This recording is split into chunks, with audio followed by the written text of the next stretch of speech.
আমরা যার কবরকে কেন্দ্র করে বিভিন্ন উৎসব করছি, তিনি এই জায়গায় এসেছিলেন 360 জন মানুষ নিয়ে, মাত্র 360 জন মানুষ। তৎকালীন সময় এখানে একজন জালেম শাসক ছিলেন, তার নাম হচ্ছে গৌর গোবিন্দ। নাম শুনেছেন? তার সময় মুসলিমদের উপর প্রচন্ড নির্যাতন হতো। এক ব্যক্তির সন্তান জন্ম হওয়ার ঘটনায় সে গরু করে মানুষকে খাওয়াতে চেয়েছিল, এতে করে তার সন্তানকে তার চোখের সামনে মেরে ফেলা হয়েছে।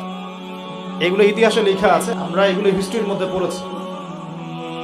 তো তিনি সোনারগাঁ চলে যান।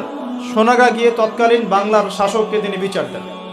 তিনি কিছু ফোর্স পাঠান, সাথে পাঠিয়ে দেন এই ইয়েমেন থেকে আগত এই যে শাহজালাল রাহিমাহুল্লাহ এবং তার 360 জন।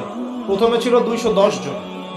রাস্তায় আসতে আসতে আস্তে আস্তে দাওয়াতি কাজ করতে করতে করতে করতে আরও বেশ কিছু অনুসারী তার হন, তার হাতে বায়াত গ্রহণ করেন এবং 360 জনের একটা বাহিনী তিনি গঠন করেন।